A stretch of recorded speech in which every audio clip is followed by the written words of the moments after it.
Hello again everyone, so today I'll be showing you this really cool 1995 Dyson DC01. Now the DC01 was the first Dyson model in its own right. Now the original DC01 was yellow and grey, as you can see. That was the only colour it was available in. And then they brought out another 3 models. They had the DAS, which was the Antarctica Solo, which was limited edition. Then they had the Absolute, which had the HEPA filter. And they also had the Distill, which was also limited edition. So, you know, they were mostly the same, they were just different colours and had slightly different specs. Now the DC01 was fitted with either an Amatec or YDK motor, which is why you'll see many DC01s never sound the same. So this particular model is fitted with a YDK, but like I said, they used both when they produced these originally. Now this is an early DC01 model, and I'll show you why that is a little bit later on. But this one's in really good condition. I've just finished restoring it last week, and I'm really pleased with how it's come up. It's a really nice example. So stay tuned and I'll show you the machine in action, and we'll first start with giving you a tour around the machine. So stay tuned and enjoy. So starting from the bottom up, as I usually do on these videos, here is a close-up of the cleaner head. And as you can see, it's in really good condition for its age. The grey colour is exactly as it should be, and it hasn't discoloured, which is kind of unusual because a lot of these earlier Dysons tend to discolour quite easily. The grey colour tends to go like a greeny yellow over the years.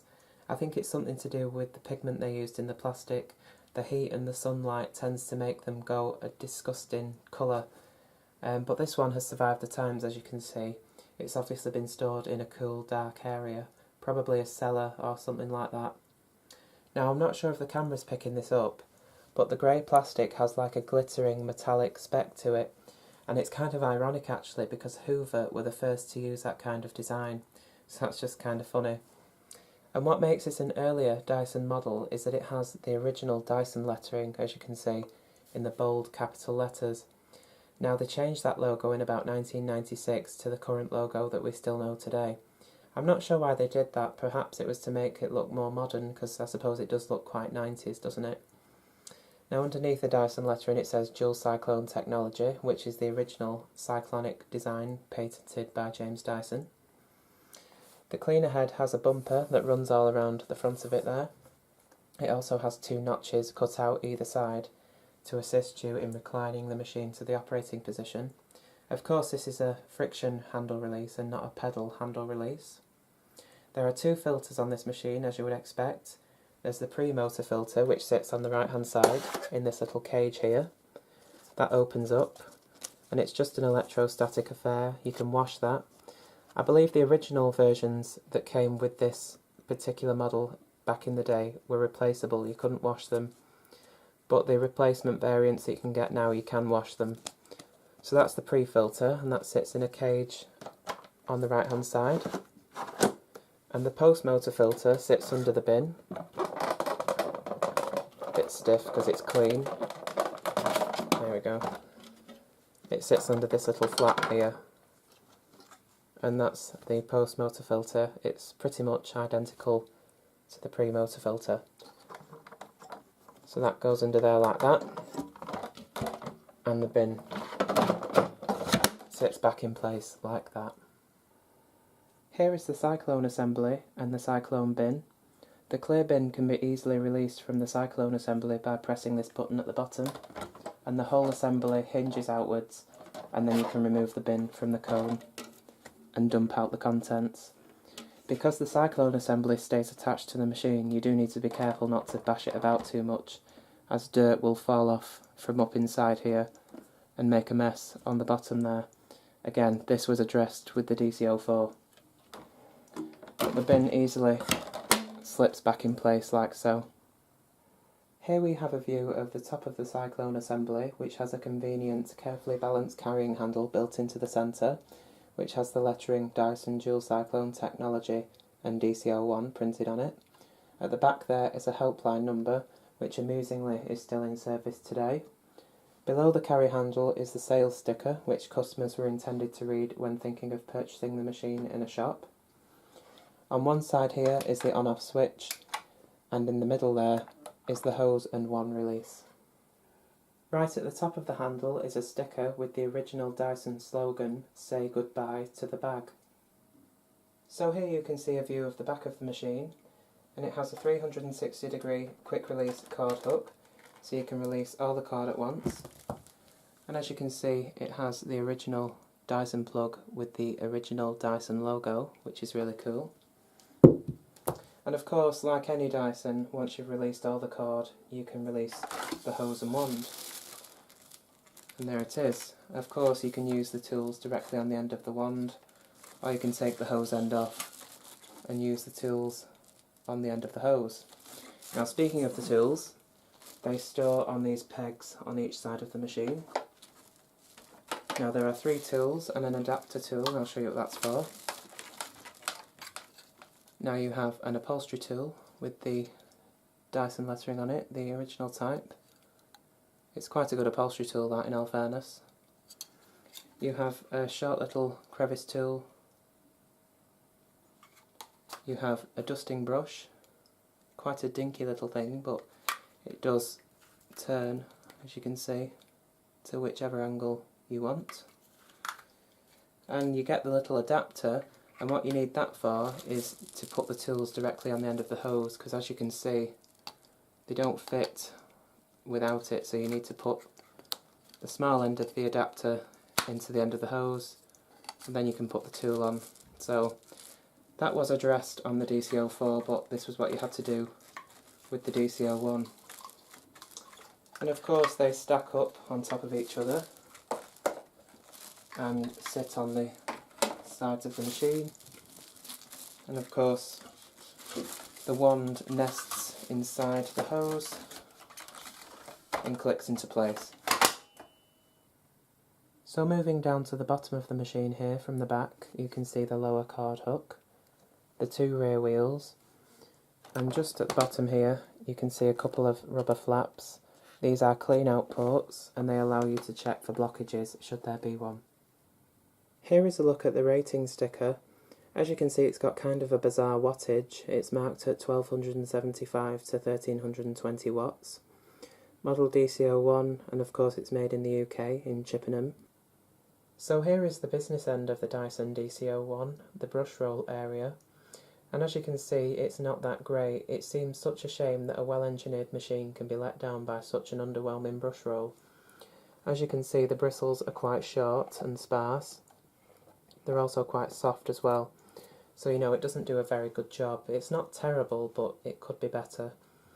Now this early DC01 has the fixed sole plate.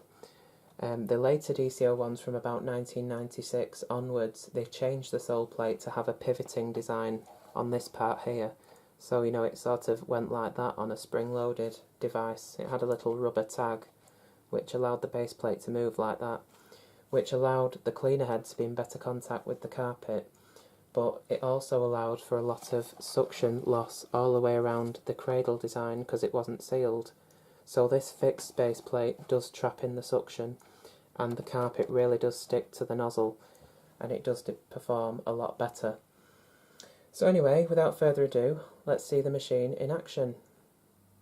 So I have the machine plugged in here, and while the bin's still empty and clean, I thought I'd just vacuum around my living room just so we can see what it picks up.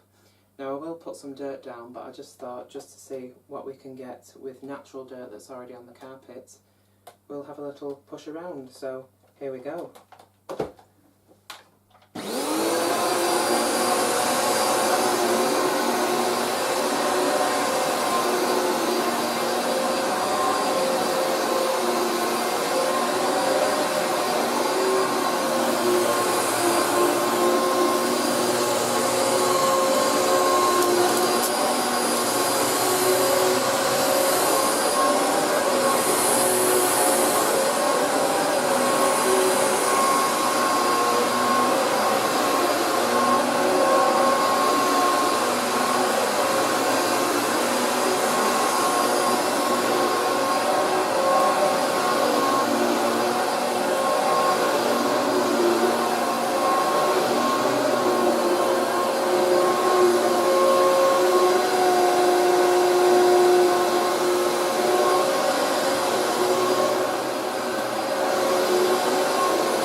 take a look.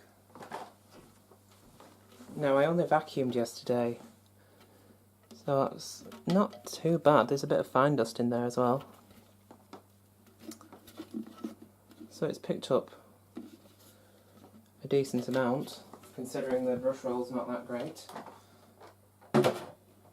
So let's put some dirt down and see how well this performs. So we have some muck down on the carpet. So let's see how well it performs. So here goes.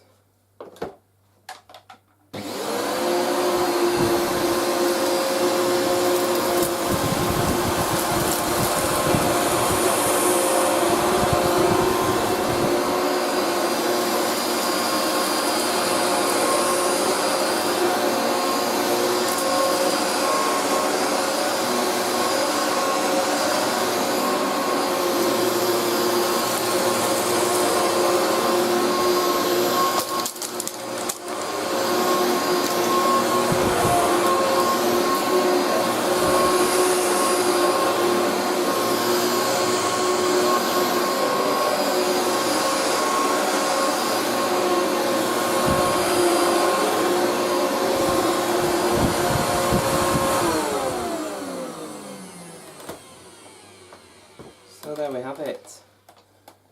Now, to be honest, that didn't do that badly, really. That dirty carpet that was is no more. And all the dirt is kept away in that bin. And this clear bin is what made these Dysons sell so well. People saw what it was picking up and they had to have one, because they thought it was better than their machine that they had, just because you can see the dirt swirling round, when in reality that wasn't necessarily the case. Okay, so I've just took off the quick release hose and wand, and I've popped the crevice tool on the end of the wand. So let's have a little bit of a demonstration with the tools.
So there we have it. Now, as you could see from the demos, performance-wise, it doesn't do that bad really, in my opinion. Now, it does really help on these early DC01s that it has the fixed sole plate. As I mentioned earlier, the later DC01s had the cradle pivoting design sole plate, and that really did lose a lot of suction around the base plate itself. But these earlier DC01s with the old Dyson lettering, they really do stick to the carpet, and they do a good job in my opinion. And I really do prefer the original Dyson dual Cyclone design. I think it's very simple, it's much more efficient, I think. But anyway, hopefully you enjoyed this video, and thank you very much for watching as always. If you like, give it a thumbs up, comment, do whatever you want. So again, thanks for watching, and I'll see you again very soon. I've got many more videos this week to get around to doing. There's a Henry with a power head, that one's from 1998, and there's also a 1997 Hoover professional dual purpose. So there's quite a lot of videos to do this week. Well, there's only 2, but it's a lot of filming for me. But anyway, I'll stop whittering on now because you know what I'm like, I get carried away. So thanks very much for watching, and I'll see you again very soon. Bye.